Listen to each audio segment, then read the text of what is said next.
Welcome to Scrap and Coffee. Let's continue the tutorial for the Coffee and Friends folio.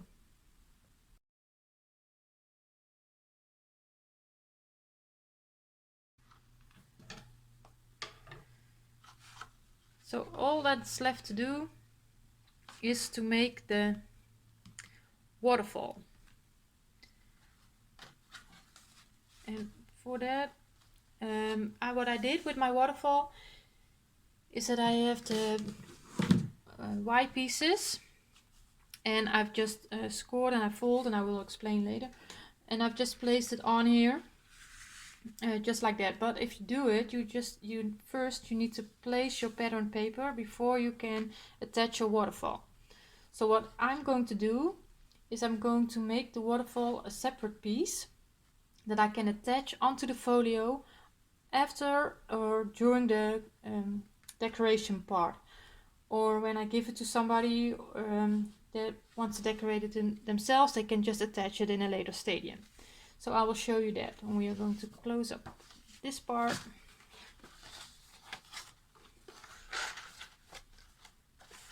And now it's a little bit flimsy, but after you decorate it, it will be nice and sturdy.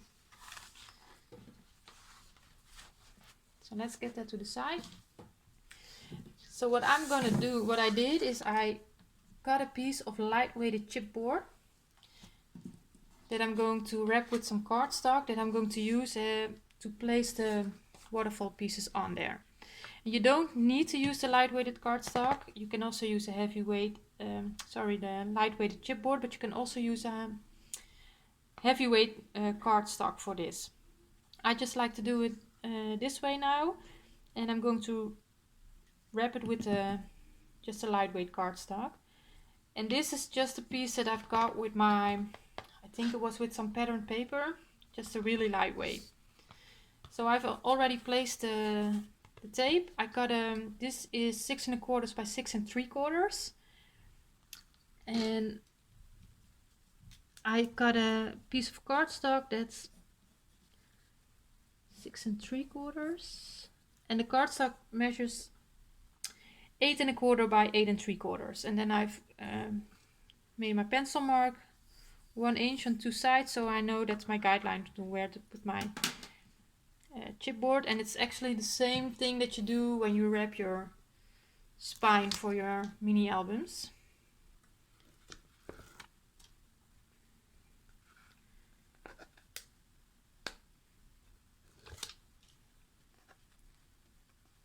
And maybe I went a little bit heavy on the tape here, but I just want to make sure it sticks and it stays there. So now I have to be careful that I put it in the right direction, but the measurements are close to each other but not the same.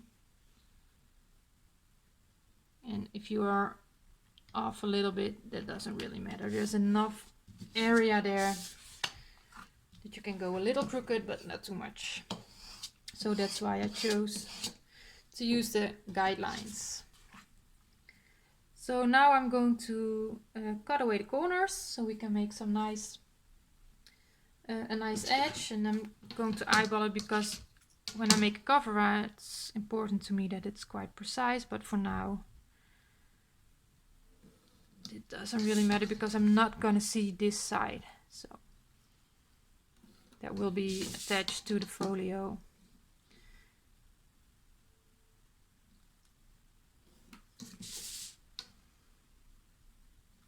So I'm not going to make too big of a deal out of it. We're cutting that away.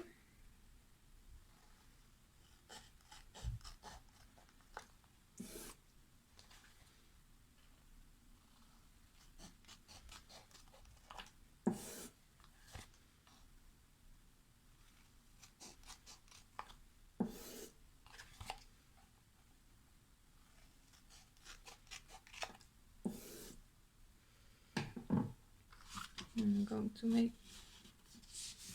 just start folding it a little bit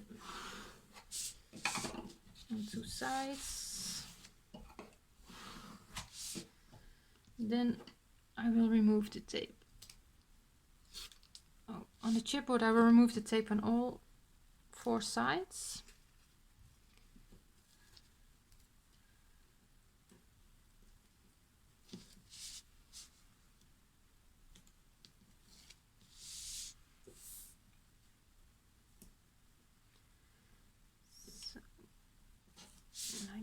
And then I will remove the tape backing of this part. And I think I will be using a little bit of wet glue because I like it when the edges are really nice and straight. And I think this helps with it a little bit. And just use my art glitter glue for that.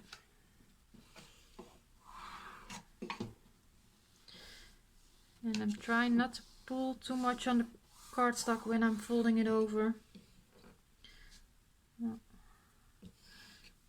Because then your chipboard tends to bend a little bit. So we're try not to do that. And we do the same thing on the other side. Again, and you saw it, it was oozing out, so you just need a little bit.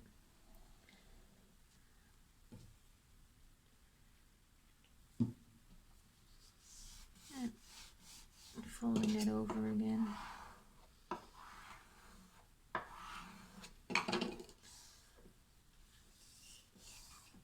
And again, without pulling on it, I'm just folding it over. Now again, the same thing as when we wrap our covers. I'm going to tuck in these little overhangings.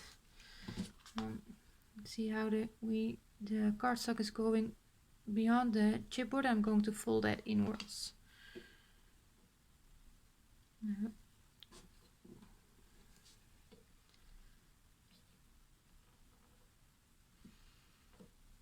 Here I had a little bit much overhanging, so I hope it gives us a straight edge, but we'll see. I'm going to remove it. No, first I'm going to make a fold.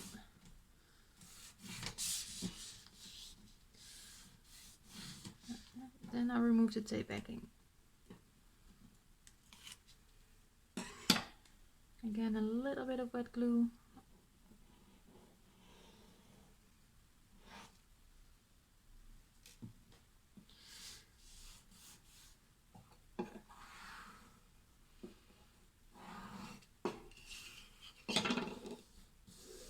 And you can use both your fingers or your bone folder for this, whatever you prefer to do.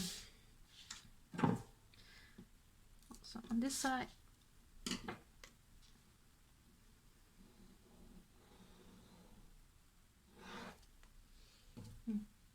Close this up quick.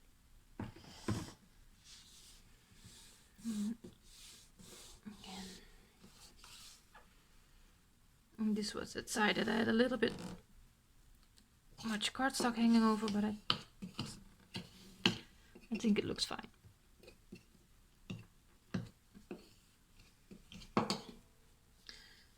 So when we turn it over, and this is the part that we will be seeing, then we have this chipboard that's covered with the cardstock. And then we are going to attach our Y pieces on there. So I have 6 pieces, and because I'm attaching it to this, I will be tapering the corners slightly on every piece.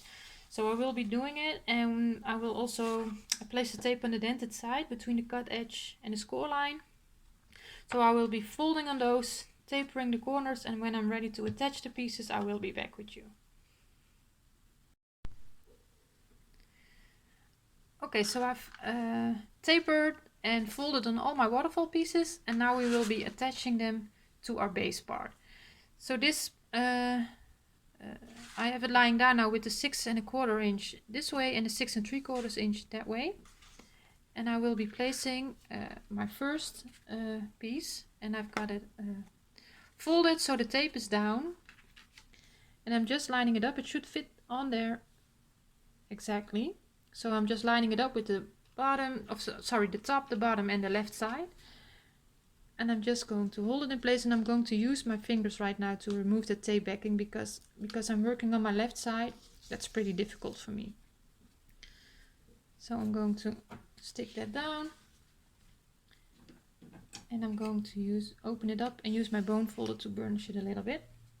And then for the second piece, again I'm lining it up against I don't know how well it's able to see, but the half inch that I just attached and ends there, and I'm going to line this piece up with the end of that half inch. And again, lining it up with the top and the bottom, making sure it's straight on there. And that's why it's also easy to use this base piece, because it helps you with lining your pieces up. Holding it in place, open it up and burnish. And that I will do with all the 6 pieces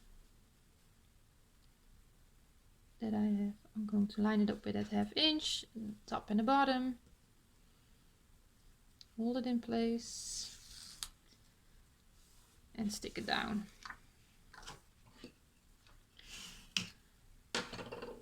So I will do that with all pieces, and then I will be back with you for the attachment of the closure. So all my pieces for the waterfall are attached now onto the lightweight chipboard. And all that's left is to attach the closure, and for that we have our piece Z, and that has 2 score lines, one at ½ inch and then 1/4 inch gusset. So we can fold on both of those score lines.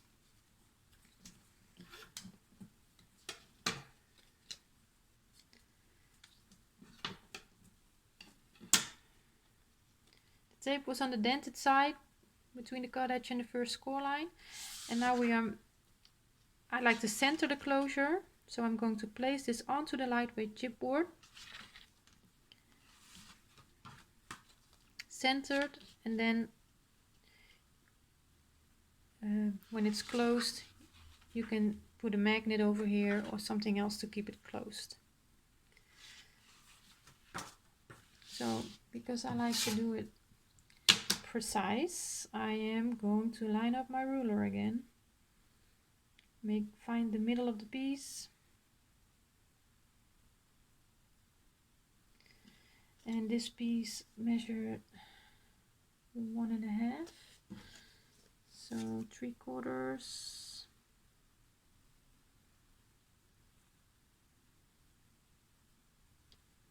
And I know I'm being ridiculous now, but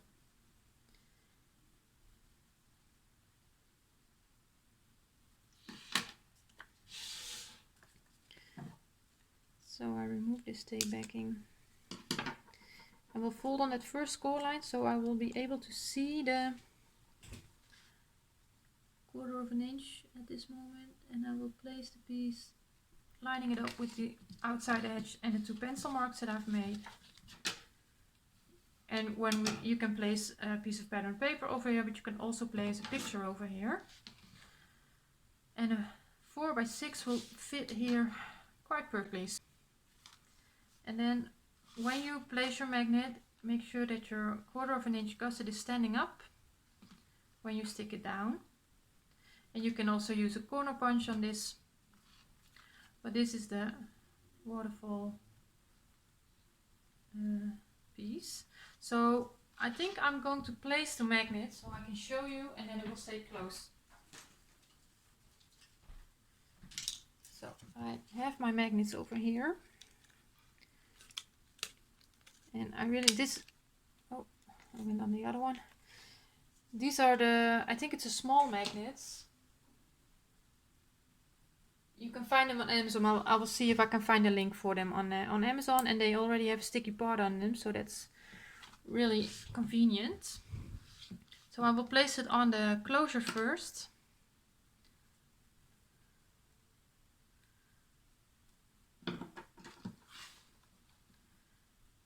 Just make sure it's centered, not too close to the edges, because when you cover it with pattern paper, you want it to be completely covered. So now to remove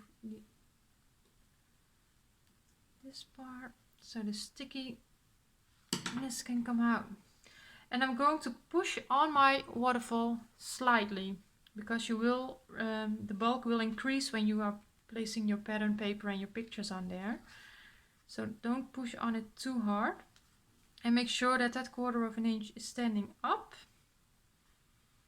and then place it down, stick it on there, And now it's closed, and they are quite strong, so now it's you have to be careful when you take them apart, but when you place your pattern paper on there, then you will be fine. So this, when we start to decorate the folio, then we can place it in the folio, in the middle part. And the fun thing about this is, because this is a square, we can place it in this direction, but we are also able to place it in this direction. So you can do it however you like, what you prefer. If you have more pictures in the landscape direction, then you place it on like this, and when you have more pictures in the portrait, then you can place it like this. So there's no wrong or right, and I just like to center it when I place this down. So that's completes the tutorial for this folio. Yeah, feel free to subscribe to my channel, give it a thumbs up if you like the folio. And that's it for this video. So enjoy the rest of your day, and hopefully see you in the next one.